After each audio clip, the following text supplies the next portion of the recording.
সবাইকে শারদীয় প্রীতি এবং শুভেচ্ছা। যদি আপনারা মোহাম্মদপুর ভিজিট না করে থাকেন অবশ্যই করবেন। স্পেশালি রায়ের বাজারে পরপর 5টা মণ্ডপ আছে। ছোটোবেলাটা অবশ্যই বেশি জমজমাট ছিল, এখন মনে হয় না তেমন একটা জমজমাট, আমি জানি না কেন।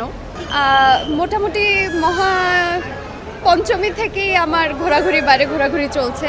মোটামুটি এই পর্যন্ত 9-10টা মণ্ডপ তো ঘুরেই ফেললাম। আজকে এটা 5 নাম্বার আর 6 নাম্বার আই গেস।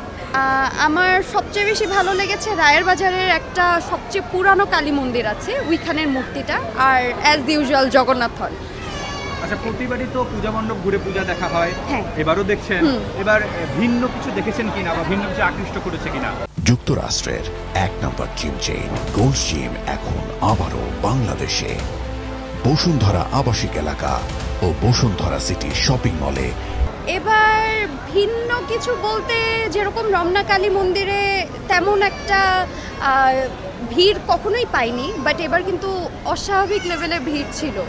আর এবার যেটা নতুনত্ব দেখেছি সেটা হচ্ছে যে এইবারে অনেক ফুড স্টল, খাবার দাবার, দেন অনেক কোম্পানি আই থিঙ্ক স্পন্সর করছে। সো দিস ইজ গুড, এটাই মোটামুটি একটু নতুনত্ব লাগলো। বাট মোটামুটি প্রত্যেকটা ভেন্যুতেই একটু কম ভিড় পেয়েছি গতবারের চেয়ে। ছোটবেলা থেকেই তো মণ্ডপ ঘুরে ঘুরে পূজা দেখা হয়, এখন বড় হয়ে দেখা হচ্ছে।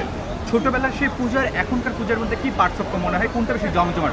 ছোটবেলাটা অবশ্যই বেশি জমজমাট ছিল, এখন মনে হয় না তেমন একটা জমজমাট, আমি জানি না কেন।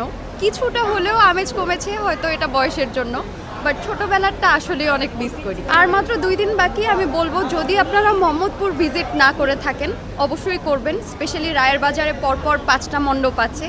আমি আপনাদের হাইলি রেকমেন্ড করব যে রায়ের বাজারের যে সবচেয়ে পুরানো যে কালী মন্দিরটা আছে এবং আখড়া মন্দিরটা আছে ওইখানে ভিজিট করে যাবেন।